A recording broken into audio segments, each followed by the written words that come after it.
میں نے سر تسلیم خم کیا اور دست بستہ ہو کر اقرار کیا کہ جو آپ نے فرمایا ہے وہی کروں گا۔ پھر کچھ روز کے بعد میری جوانی کے شروعاتی دنوں میں میرے والد صاحب کی طبیعت ناساز ہوئی اور بات کو معلوم ہوا کہ یہ آخری بیماری تھی۔ چنانچہ پہلے بچرائیوں کے طبیبوں کا علاج ہوا، مگر جب افاقہ نہ دیکھا تو آپ بغرض علاج امروہہ میں آئے اور مجھ کو ہمراہ لائے۔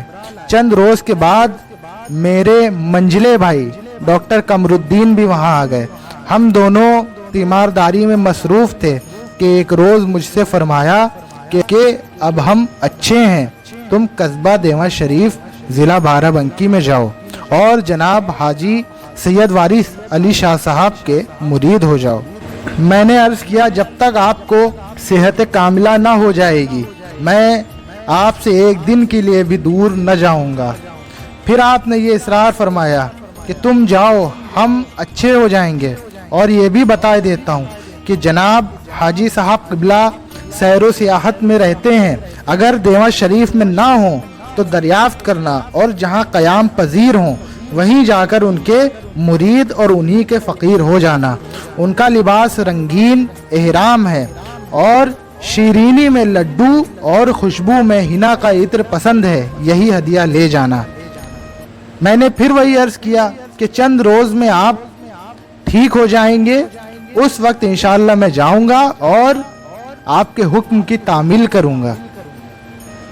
اور اس کے بعد جناب والد صاحب خاموش ہو گئے اور اس واقعے کے چند گھنٹوں کے بعد آپ کا انتقال ہو گیا اور آپ کی روح پرواز کر گئی۔ اور قبل انتقال یہ بھی فرمایا تھا کہ بچرائیوں لے جانا تو مسجد سہراب شاہ میں مجھ کو دفن کر دینا، اور وہیں ان کی مزار مبارک آج بھی ہے۔ جب ذل حمایت پدری سر پہ نہ رہا تو والدہ صاحبہ کی شفقت میں ان کی خدمت گزاری میں ایسا مصروف ہوا کہ والد مرحوم کی آخری ہدایت کو بھی بھول گیا۔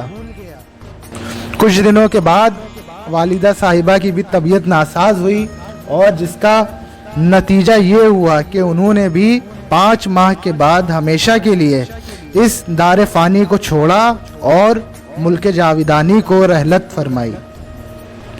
بعد مراسم چہلم وغیرہ میں نے ایک شب کو یہ خواب دیکھا کہ کوئی شخص کہتا ہے کہ تمہارے والد زندہ ہو کر آ گئے اور تم کو بلاتے ہیں۔ یہ خبر سن کر میں دوڑا، راستے میں غیر معمولی ہجوم نظر آیا۔ جب اس مجمع کے قریب پہنچا تو یہ دیکھا کہ ایک سانپ ہے جس کا سر اور دم زمین کے اندر ہے اور بقیہ جسم باہر ہے، اور لوگ اس کو نکالنا چاہتے ہیں مگر وہ نکلتا نہیں۔ میں نے بھی اس کے نکالنے کی کوشش کری لیکن جب وہ نہیں نکلا تو کسی نے کہا کہ اس کو چاقو سے کاٹ دو۔ میں نے ایسا ہی کیا تو اس کے ٹکڑے بآسانی نکل آئے۔ اس کو چھوڑ کر آگے چلا تو قصبے کے باہر ایک تالاب ہے۔ اس کے قریب جا کر نظر آیا کہ تالاب کی دوسری جانب باغ میں والد تیبند بانے بیٹھے ہیں اور ذکر کر رہے ہیں۔ میں نے بہت کوشش کی مگر تالاب کے پار نہ جا سکا۔ مجبور ہو کر بآواز بلند عرض کیا کہ میں کس طرف سے حاضر ہوں، جس کے جواب میں والد نے یہ فرمایا کہ پورب سے آؤ گے تو مجھ تک پہنچ جاؤ گے۔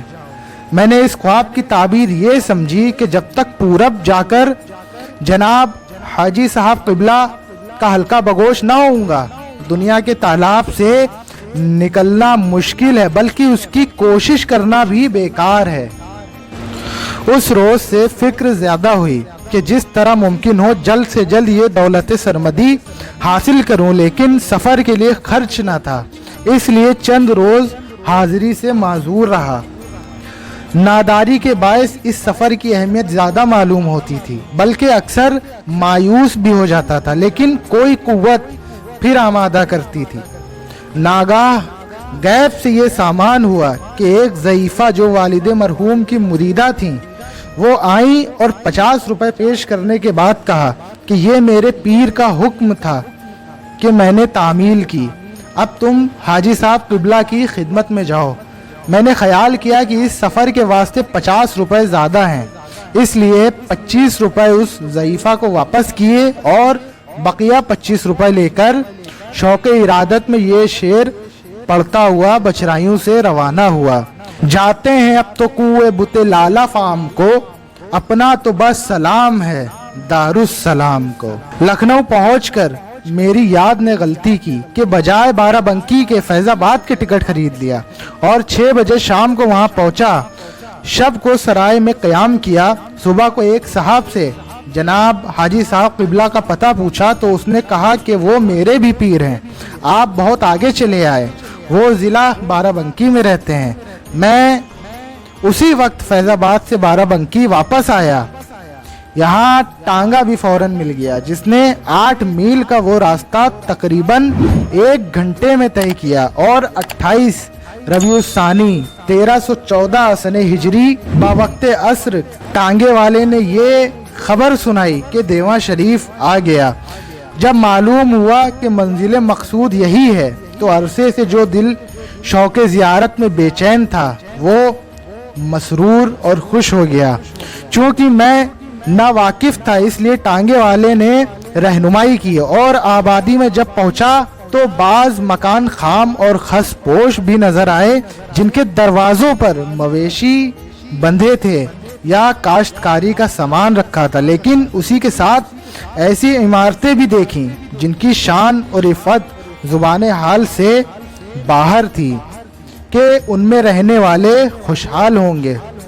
خصوصاً بعض آثار تھے کہ یہ قصبہ بہت قدیم ہے اور کبھی اہل قصبہ ذیجاہ و اہل ثروت تھے، جیسا کہ ایک بلند مقام پر اینٹوں کا ڈھیر اور شکستہ دیوار دیکھی، جس کو ٹانگے والے سے دریافت کیا تو معلوم ہوا کہ یہ عہد شاہی میں قلعہ تھا اور اسی کے مقابل پختہ اور بہت وسیع سرائے کا نشان بھی نظر آیا۔ البتہ قصبے کے باشندوں کو گفتگو کرتے جو سنا تو روہیل کھنڈ کی زبان سے بہت فرق پایا، خصوصاً لہجے میں۔ یہ کہوں گا کہ اودھ کی زبان نظم و شیریں، خوشگوار اور دل آویز ضرور ہے۔ الغرض تھوڑی دور چلنے کے بعد جب یہ سعادت نصیب ہوئی کہ سرکار عالم پناہ کے در دولت پر حاضر ہوا تو دیکھا کہ قدیم وضع کا ایک پختہ مکان ہے جس کی سادگی میں ایسا دل فریب حسن نظر آیا اور اس کی عظمت کا وہ اثر دل پر ہوا کہ بلحاظ مشرب اگر یہ کہوں تو بے جا نہ ہوگا۔ یہ محل زمین پر بنا ہے مگر اس کی بلندی آسمان کو چھوتی ہے۔ سامنے جا کر یہ بھی دیکھا کہ اس آستانہ وارسی کا باب صدر مشرقی سمت درمیانی پیمانے کا مگر امتیازی شان رکھتا ہے اور اس کے آگے وسیع صحن ہے جس میں دروازے کے شمالی پہلو کے قریب کنواں اور جنوب کی طرف کمرہ جس کے آگے سائباں اور اوپر بالا خانہ ہے، اور اگر بعض لوگ اس کمرے میں بیٹھے ہیں تو بعض کسی ضرورت سے صحن میں کھڑے ہیں، جن میں 2-3 آدمی تو خدمتی معلوم ہوتے تھے اور کچھ لوگ دیہاتی طرز کی دھوتی باندھے اور کرتا پہنے تھے جو شاید کاشتکار یا زمیندار ہوں گے، اور چند کے لباس سے ظاہر ہوتا تھا کہ یہ معزز و ممتاز افراد ہیں، لیکن ان میں بھی یہ فرق ضرور تھا کہ قدیم وضع کا لباس یعنی انگرخا اور پائجامہ اگر کسی کے زیب جسم تھا تو بعض شیروانی اور ترکی ٹوپی پہنے تھے، جن کی وضع یہ کہتی تھی کہ یہ مغربی تہذیب سے آگاہ ہیں اور مختلف مقامات کے باشندے ہیں۔ مجھ کو زیادہ حیرت اس وقت ہوئی کہ اس مجمع کے بعض بزرگ صورت حضرات کا لباس اپنی وضع میں بالکل جدا گانا دیکھا کہ انہوں نے ایک رنگین کپڑے کے آدھے حصے سے ستر پوشی کی تھی اور آدھے حصے کا چادر کے طور پر اوڑھے تھے، اور ننگے سر اور ننگے پاؤں ہونے کی وجہ سے وہ دیندار، سراپا آزاد اور تعلقات دنیا سے بے سروکار معلوم ہوتے تھے۔ میں نے ان بزرگوں کی مقدس لباس اور مخصوص امتیاز سے یہ اندازہ کیا کہ شاید حاجی صاحب قبلہ کے یہ فقیر ہیں۔ غرض میری ناواقفیت اجازت نہیں دیتی تھی، مگر ٹھنکتا ہوا جب قریب دروازے کے پہنچا تو جو لوگ وہاں موجود تھے وہ میری اجنبی صورت اور میرا مسافرانہ اسباب دیکھ کر میری جانب مخاطب ہوئے۔ میں نے سلام کیا تو نہایت اخلاق سے انہوں نے سلام کا جواب دیا اور محبت آمیز لہجے میں میری حاضری کا سبب دریافت کیا۔ میں نے عجلت میں اسی قدر کہا کہ قدم بوسی کو آیا ہوں۔ چنانچہ میری خواہش معلوم ہونے کے بعد ایک صاحب اس دروازے کے اندر گئے اور چند منٹ میں واپس آ کر مجھ سے کہا کہ چلو تم کو بلایا ہے۔ اس مختصر جملے سے کہ چلو تم کو بلایا ہے ایسی مسرت ہوئی کہ بے اختیار دل نے لبیک کہا اور یقین ہو گیا کہ میری آرزو آج پوری ہو کر رہے گی۔ جب ان کے ہمراہ چلا تو صدر دروازے کے پہلے ایک ایسی دیوڑی میں داخل ہوا جس میں ایک دروازہ درمیانی اور ایک آخر میں تھا۔ اس کے اندر گیا تو دیکھا کہ کشادہ صحن کے جنوبی سمت کمرہ اور اس کے آگے در کا دالان ہے جس میں زمین کے فرش پر نہایت سادہ مگر امتیازی طور پر ایک گدا بچھا ہے جس پر ایک مقدس بزرگ رنگین احرام باندھے رونق افروز ہیں جن کا نورانی چہرہ اور پر ستوت آنکھیں دیکھ کر خود بخود دل کو یقین ہو گیا خدا نما ہے خدا کی قسم یہی صورت۔ رعب عظمت سے دل مرعوب تھا مگر کشش حسن کا وہ گہرا اثر ہوا کہ پروانہ وار شمع جمال عزدی کے قریب جا کر بکمال ادب قدم بوس ہوا۔ فرمایا کہاں سے آئے ہو؟ میں نے دست بستہ عرض کیا کہ بچھرائیوں ضلع مراد آباد۔ ارشاد ہوا ہاں بچھرائیوں امروہہ سے 10 کوس اور سنبل سے 20 کوس ہے۔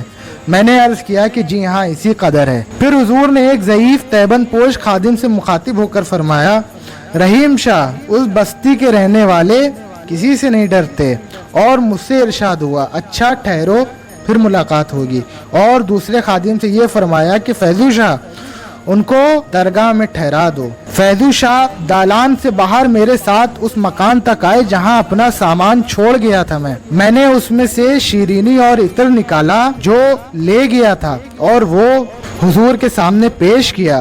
جناب حضرت نے اس میں سے آدھا لڈو تناول فرمایا اور اپنا آدھا لڈو مجھ کو مرحمت ہوا اور بقیہ حاضرین کو تقسیم کر دیے گئے۔ پھر فیضو شاہ صاحب مجھ کو اس مکان میں لائے جو درگاہ کے نام سے مشہور اور آستانہ وارسی کے تقریباً 100 گز کے فاصلے پر تھا۔ یہ در حقیقت ایک خانقاہ تھی اور درگاہ کے نام سے اس لیے مشہور ہے کہ شاہ ولایت حضرت محمد عبد المنعم قادری کنز المعرفت قدس اللہ سرہ العزیز کا یہاں مزار اقدس ہے جس کے سجادہ نشین اس وقت شاہ فضل حسین صاحب تھے جن کو علاوہ اس شرف کے جناب حاجی صاحب قبلہ کی غلامی اور خدمت کا خاص اعزاز بھی حاصل تھا۔ درگاہ میں سامان رکھ چکا تو اس وقت فیضو شاہ صاحب سے اپنی دل کی تمنا کا اظہار کیا کہ حلقہ غلامان وارسی میں داخل ہونا چاہتا ہوں۔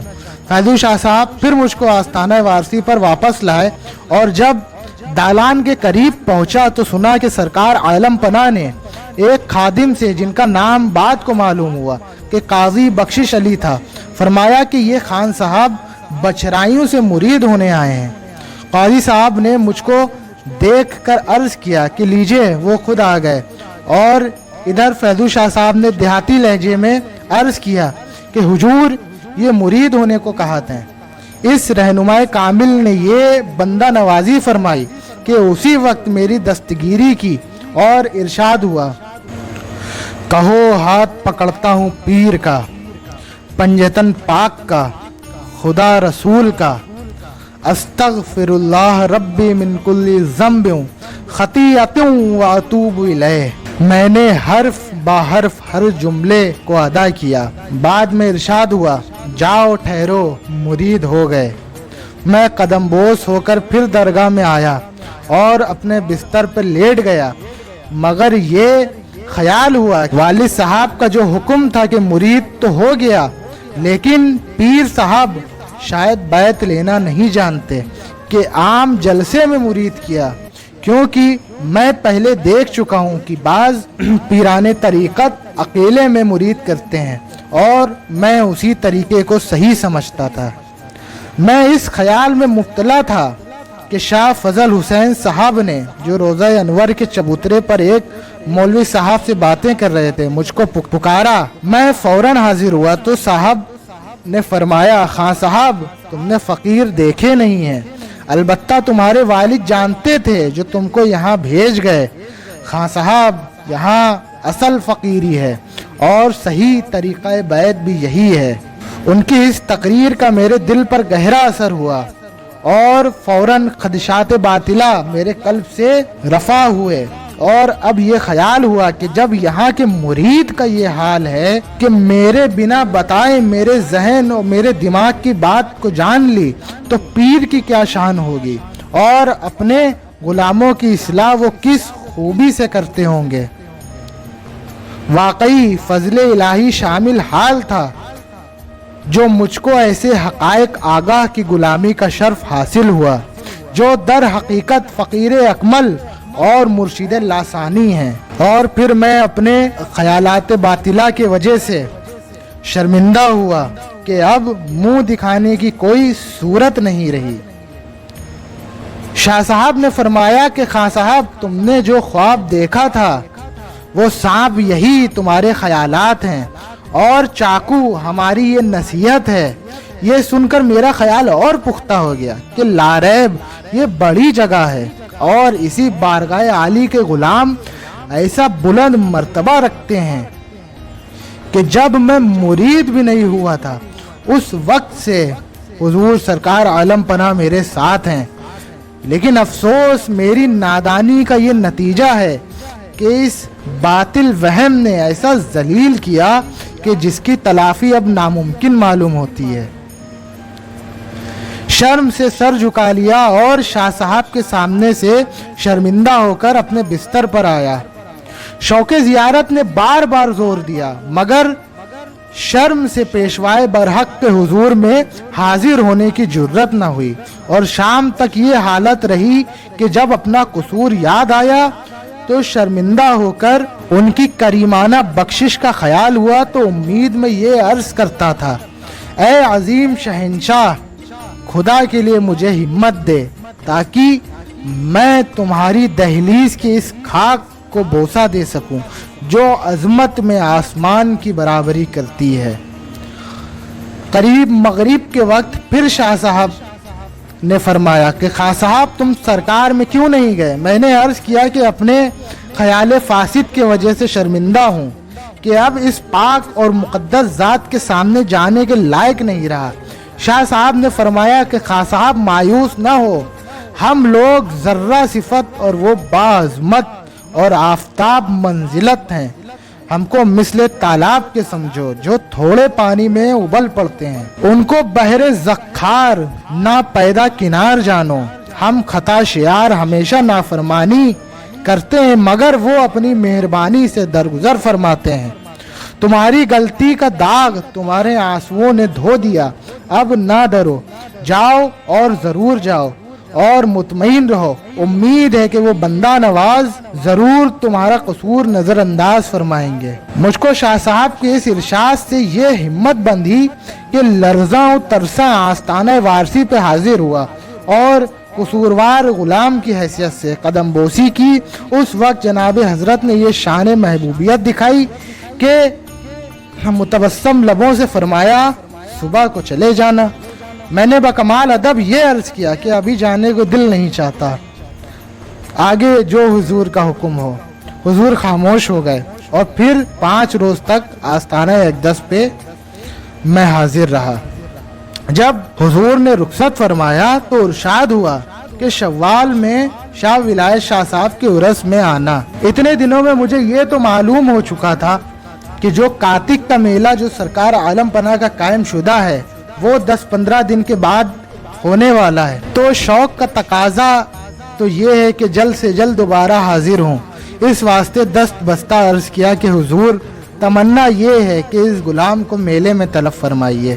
جناب حضرت نے شاید میری مالی حالت کے لحاظ سے پھر وہی فرمایا کہ شوال کے عرس میں آنا، اور میری زبان سے پھر وہی نکل گیا کہ بندہ نواز اس غلام کو میلے میں طلب فرمائیے۔ چنانچہ اس مرتبہ اس